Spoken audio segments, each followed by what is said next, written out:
A partir del trabajo de campo por el cual habíamos obtenido la tabla bruta en la cual están señaladas las unidades muestrales evaluadas o censos realizados y las especies vegetales identificadas en cada una con su correspondiente valor de escala combinada de Brown-Blanquet, vamos a pasar a lo que es el procesamiento de esta información que, como ya sabemos, tiene la finalidad de determinar cuál es la comunidad herbácea presente y cuáles son las características que la definen o identifican.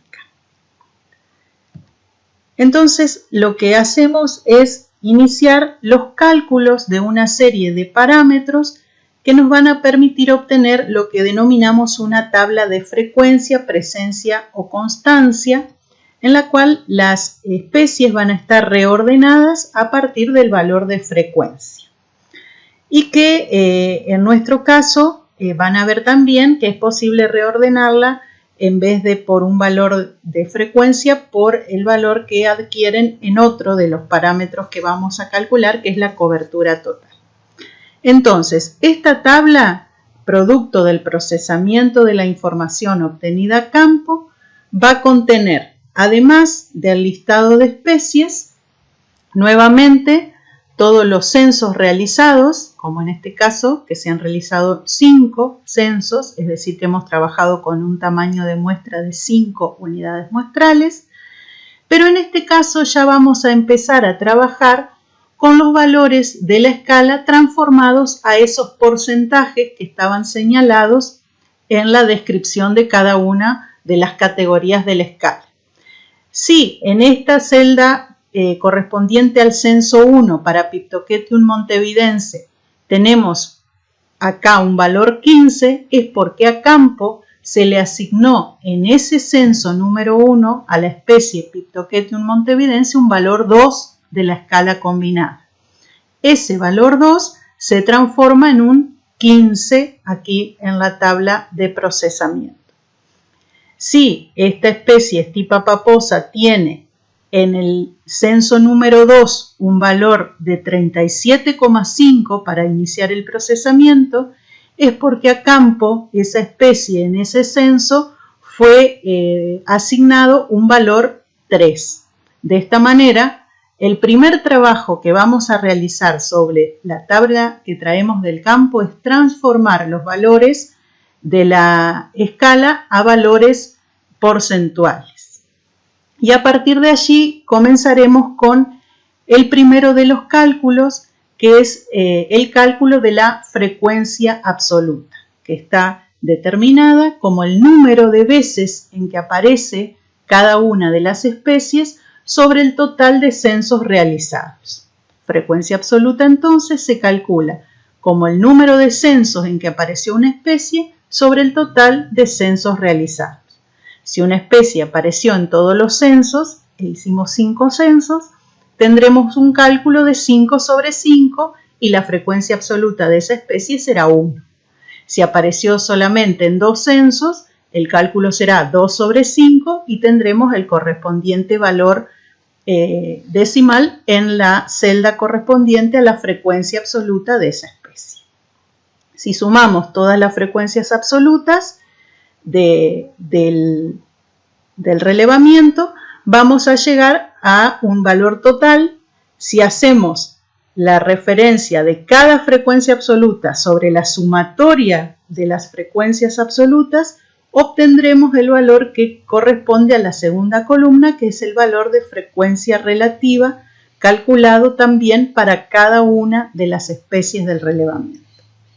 De esta forma, tendremos completas las 2 primeras columnas de la tabla de procesamiento. Frecuencia absoluta, cantidad de veces que apareció la especie sobre el total de censos, y frecuencia relativa es igual al valor que haya adquirido su frecuencia absoluta sobre la sumatoria de las frecuencias absolutas.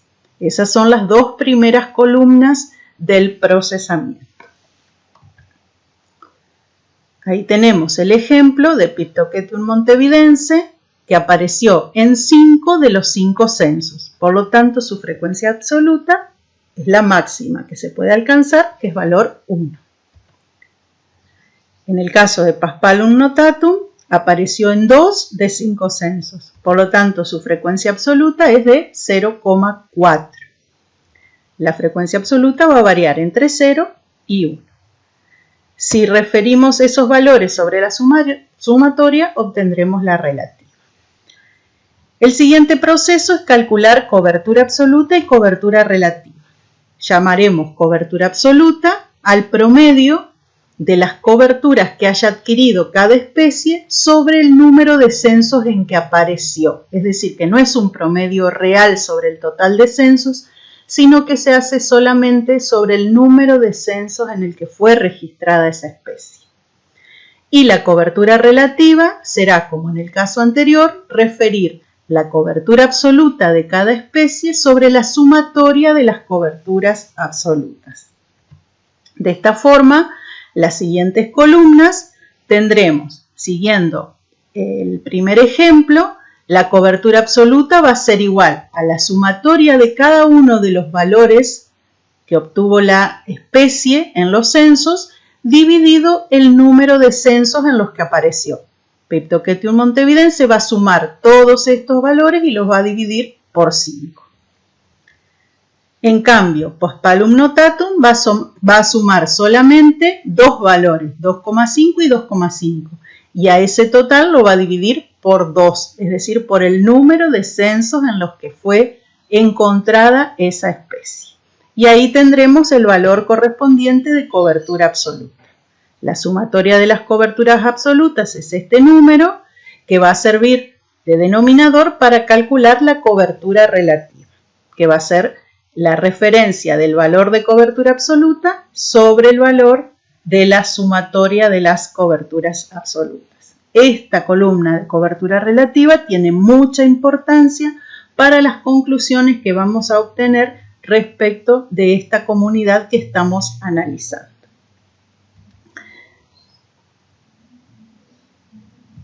Por último, la última de las columnas, y que va a ser la base para identificar a la comunidad, es la columna de cobertura total, un parámetro al que también podemos denominar superficie de ocupación, y en el cual está plasmada la importancia que tiene cada una de las especies en la comunidad en la que estamos realizando el relevamiento.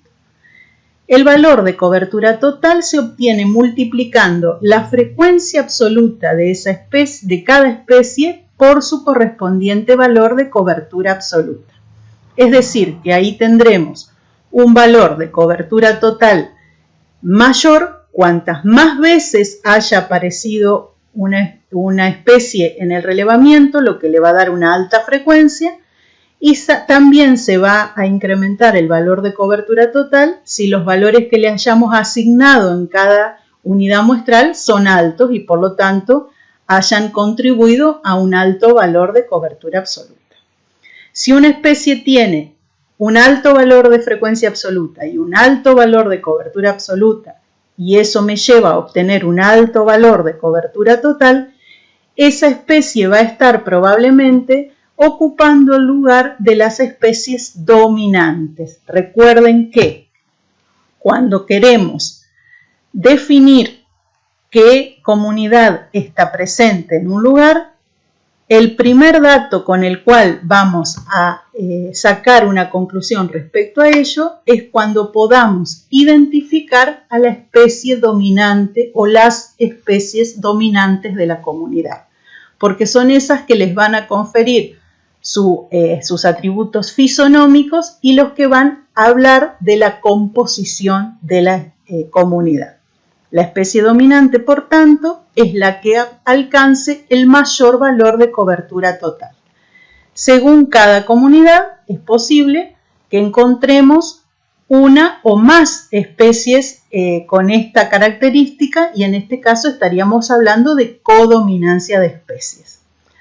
No hay un valor de quiebre, no hay un valor límite para definir a la especie dominante, sino que tenemos que analizar el contexto de cada relevamiento en particular. En este caso, la especie dominante lo logró a esa posición con un 38% de cobertura total o de superficie de ocupación. porque es el mayor valor encontrado con respecto al resto de los valores obtenidos.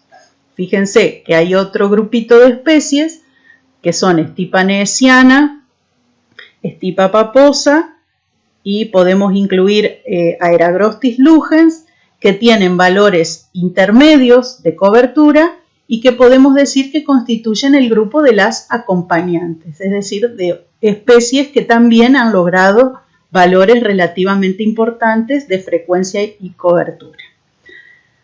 Entonces, para identificar la especie dominante en la tabla que obtenemos de procesamiento, debemos llegar a calcular la cobertura total. Y la especie dominante será aquella que obtenga el mayor valor de cobertura total. Si tenemos 2 o 3 especies con valores muy cercanos, hablaremos de codominancia. Y si tenemos una que se despega del resto, hablaremos de una especie dominante. Probablemente podamos identificar a un grupo de acompañantes y al resto de la comunidad con valores menores. De esta forma estaremos en condiciones de decir que esta comunidad que hemos estudiado a través de los atributos florísticos de abundancia y cobertura, que son los que toma en cuenta el método de Brown-Blanquet, es la comunidad del flechillar, dado que la especie dominante es Pictoquetium montevidense, que es una flechilla de las tantas que constituyen a los pastizales naturales, por ejemplo, aquí en la provincia de Entre Ríos. La especie dominante, como ustedes habrán visto en la clase teórica, es la que normalmente le imprime la denominación o el nombre a las comunidades.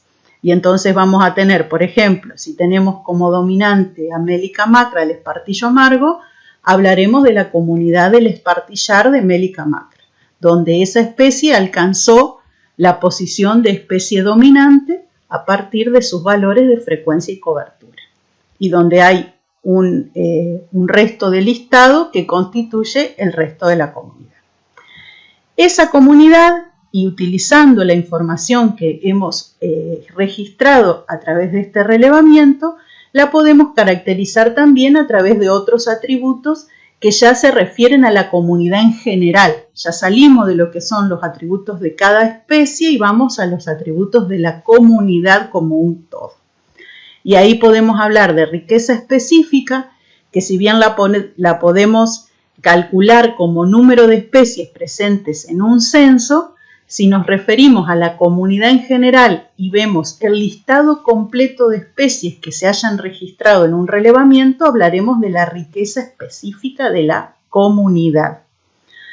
Cuando tenemos la riqueza específica de la comunidad integrada a la equitatividad, y esto ustedes ya lo habrán visto dentro de la clase teórica, podemos integrar justamente esos dos atributos en lo que es el atributo emergente de la comunidad, o atributo resumen o atributo destacado para el nivel de comunidad, que es la diversidad. La diversidad integra estos dos elementos, la cantidad de especies que están presentes y la equitatividad.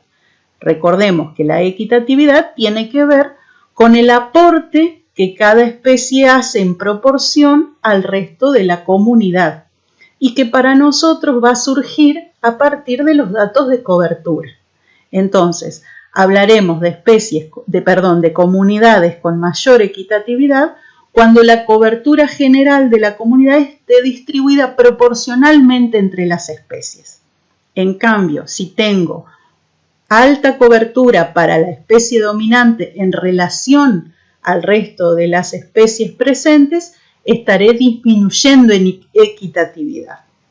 La dominancia correría opuesta a lo que es la equitatividad. Y los índices de diversidad específica son esas herramientas matemáticas que me permiten realizar una comparación entre la diversidad de las distintas comunidades. Nosotros les proponemos la utilización del índice de Simpson, que es uno de los más usados y que es fácil de aplicar y que tenemos la información suficiente en el relevamiento de Brown-Blanquet como para poder calcularlo. También podemos aplicar el de Shannon porque también la información que obtenemos por Brown-Blanquet nos permite usarlos.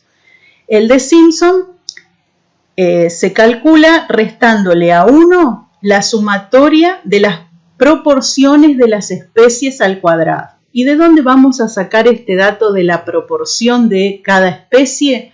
Lo vamos a tomar de la columna de cobertura relativa que calculamos en el procesamiento de la tabla fitosociológica. Porque ¿qué dijimos que era la cobertura relativa de cada especie? Era valorar la cobertura absoluta de una especie en relación a la cobertura total o a la suma de las coberturas. Por lo tanto, podemos decir que es la contribución porcentual de una especie al resto de la comunidad. El índice de Simpson se construye con ese valor en relación a lo que es equitatividad. Y la riqueza la considera teniendo en cuenta que suma a todas las especies presentes. Ahí es, de esa manera integra riqueza y equitatividad. Por lo tanto, si debo calcular el índice de Simpson, en mi tabla de procesamiento voy a agregar una columna para realizar este cálculo, que es elevar al cuadrado cada uno de los valores de cobertura relativa. Cuando los valores de cobertura relativa sean proporcionalmente parejos en el relevamiento, voy a tener un valor de sumatoria menor y por lo tanto el índice de Simpson se va a acercar a 1, porque voy a tener una comunidad de mayor diversidad. En cambio, si tengo uno o pocos valores muy altos de cobertura relativa, al elevarlos al cuadrado van a constituir un término mayor y por lo tanto al restárselo a 1, el valor de diversidad se va a alejar de 1 y en ese caso voy a tener una comunidad menos diversa que se expresa a través de un menor valor del índice de diversidad. Y algo muy similar pasa si utilizamos la fórmula del de Shannon, que es bastante parecida y que trabaja con el mismo con el mismo parámetro que es el de cobertura relativa. Entonces, recordamos que para llegar al cálculo de la diversidad lo hacemos utilizando la columna de cobertura relativa para reemplazar a PI en la fórmula.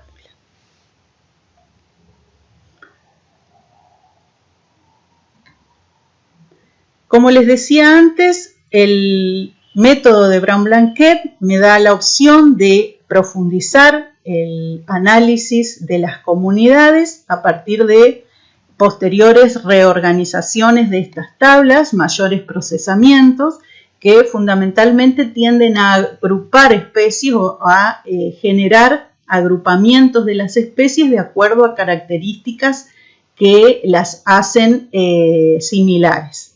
De esta manera, una aplicación más profunda o más detallada de este método me permite llegar a lo que son las tablas de asociaciones, que son grupos de especies que se mantienen en comunidades en distintos lugares del mundo con factores ecológicos parecidos.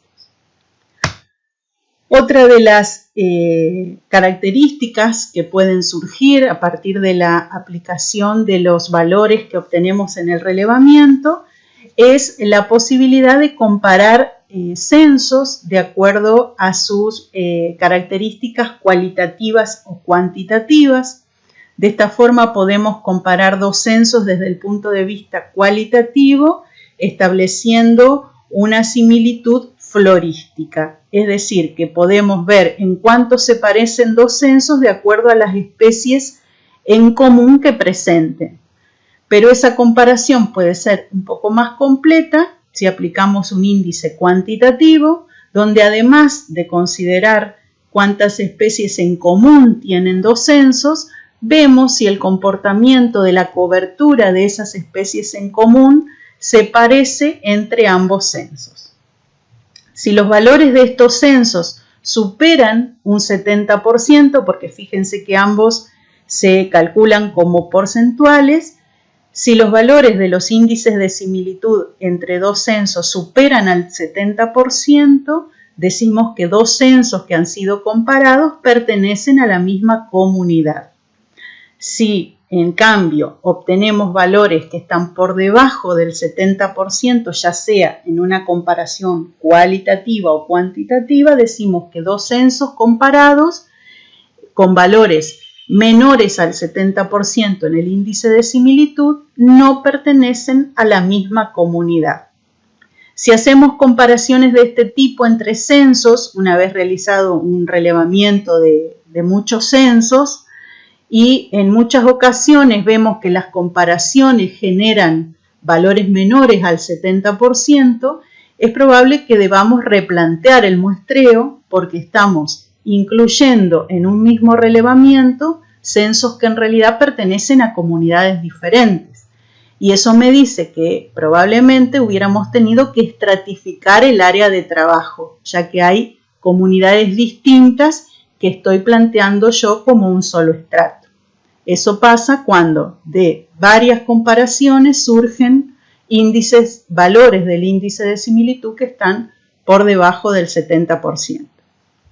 Si las comparaciones que realizo de prueba después de realizado el relevamiento entre distintos pares de censos siempre me dan por encima del 70%, quiere decir que todos los censos que he realizado han estado representando a una misma comunidad y por lo tanto la estratificación que haya realizado ha sido correcta.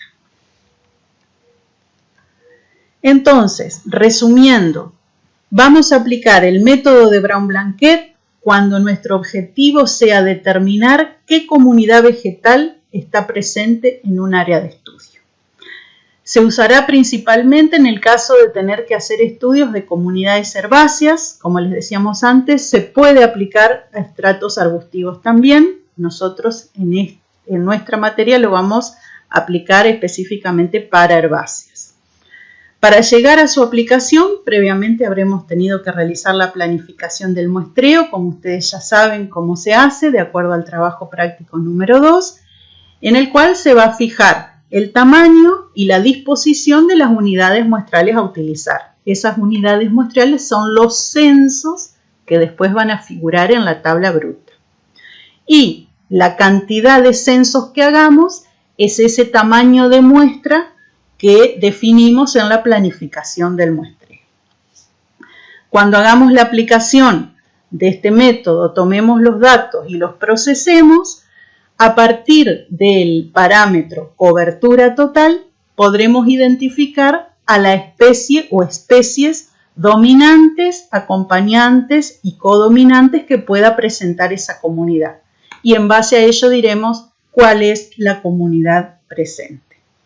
Finalmente, utilizando el dato de cobertura relativa que está dentro del procesamiento de la información, podremos realizar el cálculo de la diversidad aplicando el índice de Simpson, que es el dato fundamental a partir del cual es posible comparar comunidades, dado que se considera como el atributo emergente para este nivel de organización de los organismos para la ecología.